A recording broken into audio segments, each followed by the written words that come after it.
This is the first for me. I've never done a video and uploaded to YouTube or anything like that. So just bear with me. But we need to cover a few chapters that we haven't been able to get to and make up one of those classes that we missed during the snowstorms. If you have your book, and I hope you do, if you don't, pause this and go get your book out on speech, and then we'll look at page 189. That's chapter 16. I want to look at chapter 16, chapter 21, and 22. They're really short chapters. It won't take long to get through it. In fact, we'll probably go through this in record time. I'm not going to use the whole 50 minutes. So just listen and let's skim through it real quick. On chapter 16, we're talking about small talk, impromptu speaking, and introducing other speakers. Now, I'm not going to ask you to do any homework with this. I'm going to trust you just to listen to it and listen all the way through to it and follow along. You might want to highlight some things as you go along in your book, but be sure and follow along. On page 189, like I said, he talks about those two issues in this chapter. Impromptu speaking. You may not be the one scheduled to speak at an event. Maybe you're introducing someone, but the person who's supposed to speak hasn't shown up, or maybe he had to go to the bathroom, or whatever the case may be, and you may need to take up some time. You don't want to just sit there and do nothing. Or the moderator, or the one overseeing the event, may ask for somebody from the audience, or maybe even ask you, do you have something you'd like to say? And impromptu speaking means that you're not prepared. So the good thing about that is that everybody else will know it. So they really have a low expectation from you, which means you have a good shot of exceeding that expectation, especially if you anticipate the possibility of speaking in a situation like that. In other words, even though everybody knows you're not expected to speak, you could be prepared in case you ever get called on. Now, that's true of me when I go to the campus ministry. So it's called a Baptist Ministries at the Community College in Madisonville. It's a Christian ministry. They meet every Wednesday. They provide lunch, a church does, and then they have a speaker. Well, there's been at least one time when the speaker didn't show up. And so I always go. My daughter's in college. She goes to it, so I get to eat with her, and I get to listen to the speaker. But I'm prepared in case the speaker doesn't show up, because I look at it like an opportunity.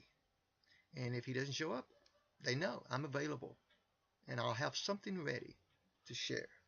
So we need to be prepared, even though we're not expected to speak at an event. Just have something on the, kind of in memory or in your pocket, or prepared to speak, to say, to share. If you do get caught on suddenly, you can always, as page 190 points out, buy a little time. There's a lot of different things you can do. Bottom of page 190, it says, when someone asks you to say a few words, you're not required to immediately start talking. You can pause and think. The technique actually increases your credibility. The audience assumes that your words are now carefully considered rather than the first thoughts that flew into your head. Little do they know that it may be the first thoughts that flew in your head. So you can ask, repeat the question. Be ready with an all-purpose quote, he points out. And he said, to paraphrase Richard Nixon, one speaker said, let's get one thing perfectly clear. In this case, I mean your question. What is the question? Then he talks about organizing thoughts. Make a quick decision. I've got this highlighted. The big myth that impromptu speaking is that your mind goes blank as soon as you're asked to speak. It's really just the opposite. Most people get an overwhelming number of ideas, and almost any of them will do the job. I find that true. A lot of times in a Baptist campus ministry, all these verses that I could use. I mean, so much good stuff in the Bible. Which one do you focus on? Which one do you center on? Any of them probably would do if you've know enough about it. But you got to choose one and then flesh it out. Pick a pattern, it says. Organize around the conclusion. It was think about what you want to say to the group, how you want to end it, and then organize around that. Uh, Organize around a standard pattern. Pick one of the standard speech patterns they talk about. We went over those before. The past, present, future, problem, solution, cause, and effect, and quickly fit its structure to your message. Many speakers find the chronological pattern easiest to do. Find an opening. You can begin the impromptu speech in many ways, but if the audience members don't know that you're speaking impromptu, then you have only one way to begin. Tell them. It's okay to say, hey, I didn't know I was going to be doing this today. At the last minute they needed somebody, but I'm glad to do it. I'm glad to share what I know and give you as much input as I can. So if you do that, they already know that they already set the bar kind of low, and then whatever you share with them, man, usually above the bar, and they may even be impressed. So he says, do this. You can tie into the previous speakers if there were other previous speakers. That's the easiest thing to do. Be candid. If you really don't know much about the subject, admit you don't know much about the subject. Share what little you do, and then end it. Tell a personal anecdote. Maybe you got a story, an illustration, something personal that happened to you, or something you saw happen to somebody else that goes along with whatever the subject is about. You might share about that, add a little bit to it, and then you're finished. Switch the topic. If you don't know anything about it, I don't know anything about that, but something similar to that, I can talk about that. And I want to share with you a few minutes on that issue. And one final word of advice, he says at the bottom of 192, there's one thing you should never do: apologize. What would you apologize for anyway? Not having a carefully polished talk ready? So, it's impromptu. They don't expect a lot. So don't apologize for it. Just do the best you can. And then when you finish.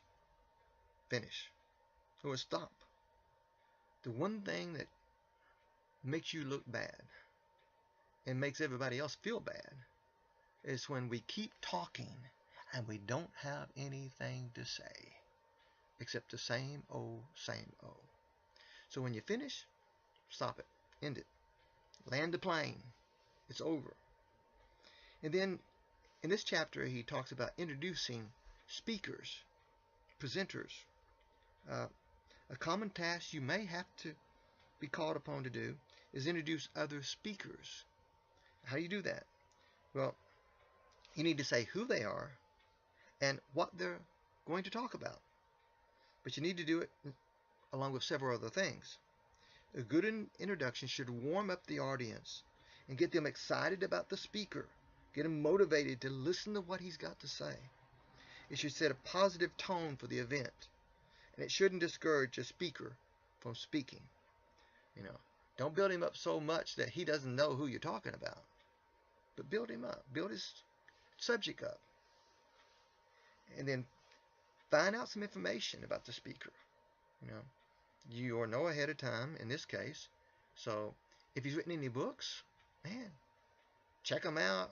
Go on the internet. You usually get a little book review where you can look at what the book is about, give you some knowledge about the book that he's written or something he's done. Maybe ask him about personal things, but have some kind of facts about him that will help greatly to make your introduction good.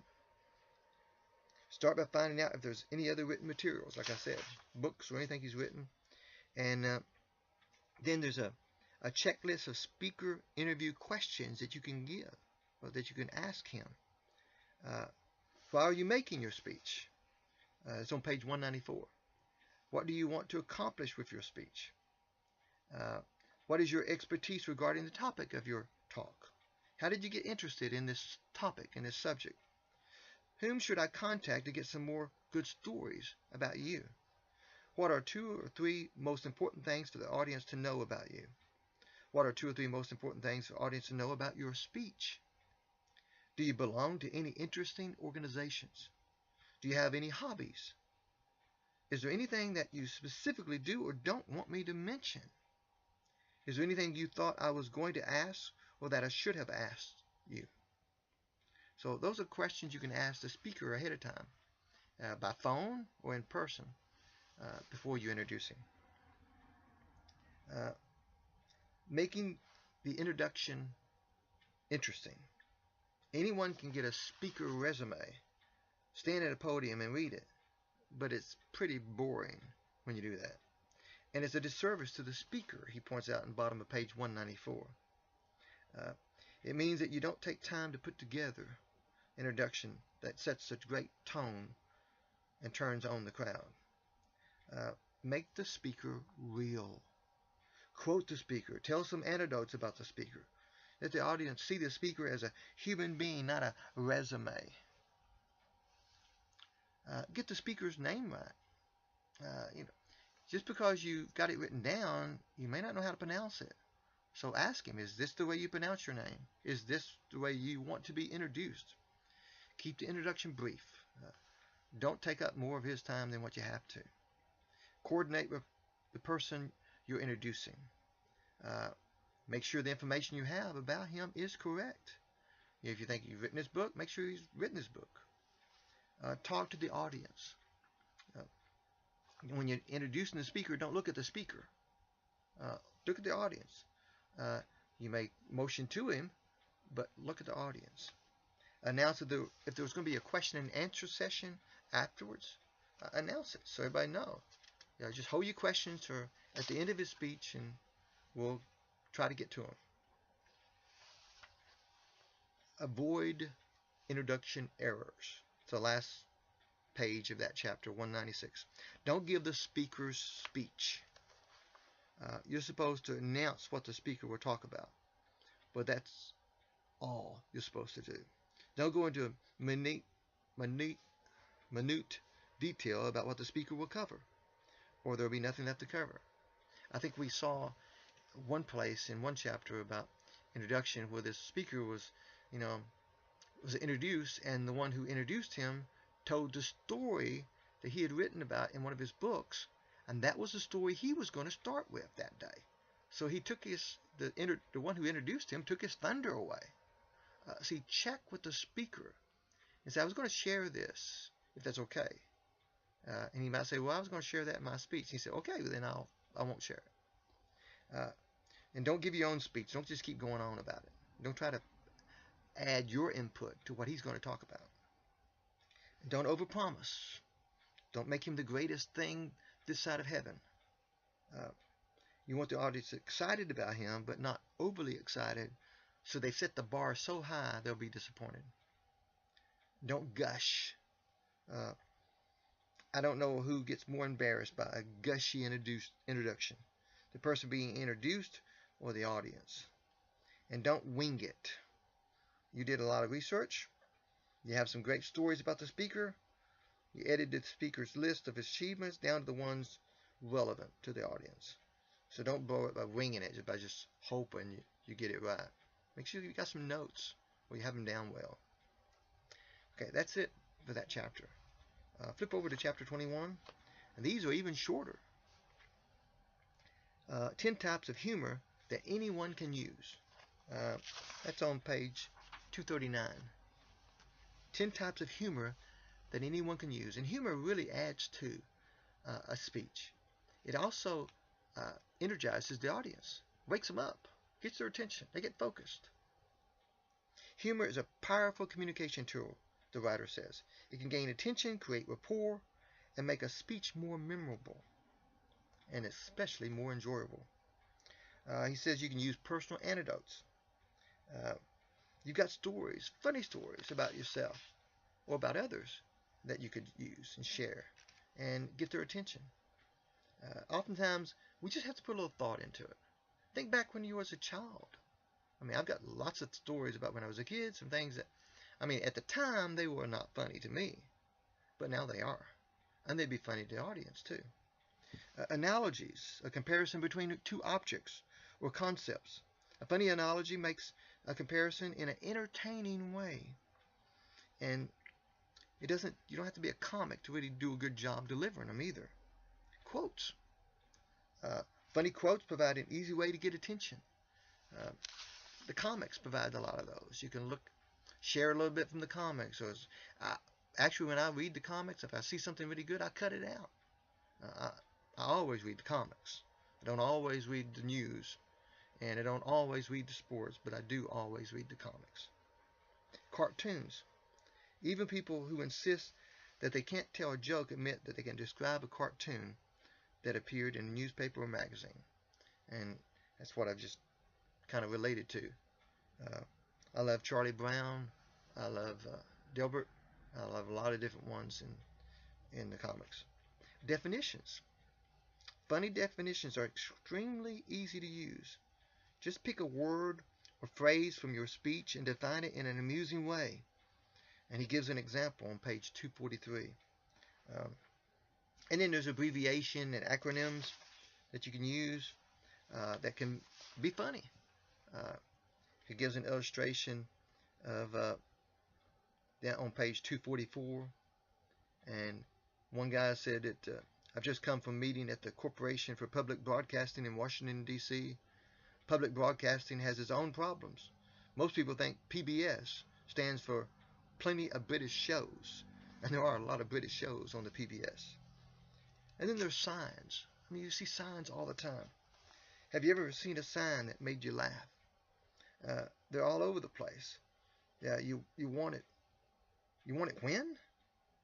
One sign says, "Mistakes made while you wait," which was hanging by a bank teller's window. And I've heard of this one before. And it says here, I'll find it here real quick. Your failure to plan does not constitute an emergency on our part. And it was taped to the wall of a printer's shop. I saw just the other day on, I think it was Good Morning America or Today news program, but it was a weatherman, and he was showing a snowstorm up north in the spring, and he said this kind of snow just sticks to everything, even this sign right here. And he's standing out in some grassy area. He said, notice this sign, how it sticks to it. He said, wonder what the sign says. And so he rubs the snow off, and it says, "No trespassing." He said, oops, I guess we better move on. There's a lot of funny signs that you can pick up and use. And then there's laws. We live in a world of laws, civil laws, criminal laws, scientific laws. But no matter where we live, all of us answer to a higher law, Murphy's Law. You know what Murphy's Law is, don't you? The mother of all laws, that whatever can go wrong will go wrong. And I know that's true in a lot of areas. So there's books on that. I didn't know that, but the author in the book tells us on page 245 that there's lots of books on Murphy's Laws that you can check out at the library, maybe even access on the internet. And then, of course, there's greeting cards, funny greeting cards. You can go to Walmart or any store that has greeting cards and look at some of the cutest things. I used to always get serious things for my wife, but now I guess I've bought into the comedy aspect of it, and I love to get some comedy cards to give her, and she does the same for me sometimes. And then, of course, there's bumper stickers. There's a lot of good bumper stickers. The key is trying to remember them. I think don't write them down while you're driving down the highway, but it wouldn't be bad to have a little your phone, cell phone. You can click it and record what you're saying if you don't have a little tape recorder, and quote the little bumper sticker in front of you if it's a good one. Okay, that's some of those things. And then last of all, chapter 22. Go over that real quick. These are just things to check before you speak. Wherever you're at, you need to check the sound system out really, really well. It's notorious for causing problems. No matter how great your speech is, it would be horrible if the sound is horrible. If it's squealing and popping, or they can't hear you. And a lot of times the people who run in the sound system may not know much about the sound system. Make sure that the volume is adjusted so that everyone in the room can hear you, not just the ones up front, but those in back. Test the microphone. Make sure the battery's charged up. Don't assume the people in charge will make sure the batteries is newly charged ones. The podium. Is there a podium or a lectern that you're going to be standing behind? How big is it? Is it really tall, bulky? Do you need to get something to stand on? Are you going to stand out beside of it? Uh, is it big enough to put your stuff on that you're going to be sharing? Audio visual equipment. If you're going to show slides or video clips, make sure it's in formats that's going to match their equipment, their software. Too often, I've seen it happen at my church. They show up and want to show a slide or video presentation, or they want to hook their laptop up to it, and we don't have the connections or we don't have the software. Uh, so if I know ahead of time, I will find out. But sometimes they just show up, and don't you do that. Make sure you call ahead or make sure that it's going to work. Lighting, make sure that lighting is okay. You don't want them to go to sleep on you. Human equipment, people operating equipment, do they know what they're doing? Can you help them know what they're doing? Electricity, make sure you know where the plug-ins is. Be careful. Don't forget, if you're taking a laptop with you, don't forget to take your charger. Make sure you got a plug-in. Take your extension cord just in case you need it. They may not have it. They may not have a plug-in nearby. And one thing they say is check too, restrooms. Make sure you know where they're at. Because, first of all, if you're nervous, you tend to want to go to the restroom more. And you want to be able to get to it. And so find out where that's at. And then seating arrangements. When it comes to seating, 3 basic considerations apply to any type of speech in any type of setting. First and foremost, can everyone see you?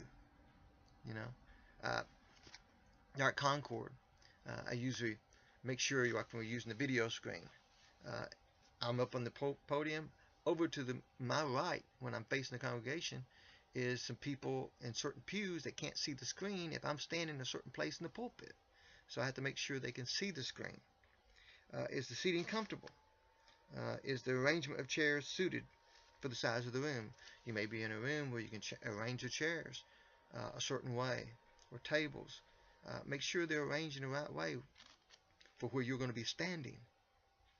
And potential distractions. If you're speaking at a restaurant or hotel or office building, chances are there's a nice view out the window. Try to have it set up so that their backs is to the window, the audience. That way they won't be distracted. And make sure you know how to get there if you're going somewhere to speak.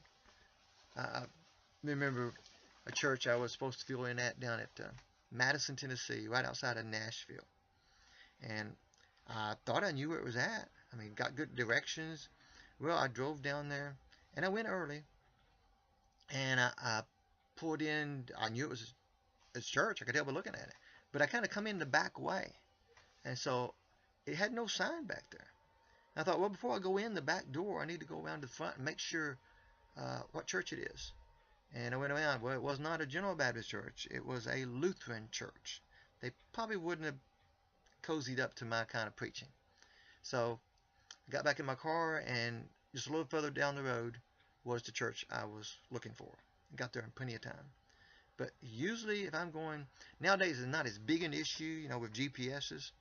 But before, I would actually drive to the church on a day before I was supposed to arrive, if it's not too far away, or if I was going by that way. But now with GPSs, in most cases, they'll take you there. But sometimes they'll take you where they want to take you to. So make sure you leave early enough to redirect if you turn out you end up at the wrong place. And make sure you have phone numbers for individuals that you can contact if you're having trouble. And if you got their phone numbers, cell phone numbers with you, you can give them a call. I've been great teaching you guys this semester. I'm not going to share any more with you than that.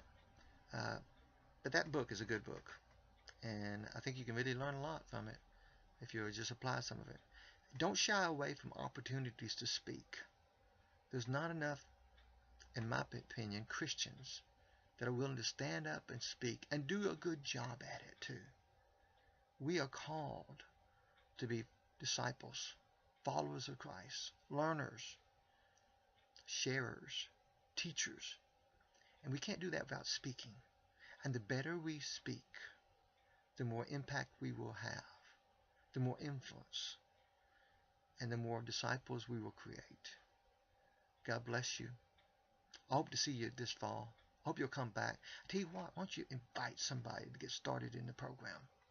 Why don't you invite someone else, a friend, family member, church member, maybe even a non-Christian who wants to know more. Maybe not all the subject, but just look at the subjects and say, you know what, you might be interested in this one particular subject. Get them to come. God bless. Let's have prayer. Father, we're thankful for all that you've done, and thank you for this class, and we thank you for this opportunity. God, may you use this knowledge that we've shared with these students to glorify you, to make an impact in the lives of others, to share the gospel in a better way. For it's in your name, Jesus, I pray. Amen. God bless. Be sure and get your final exam in now.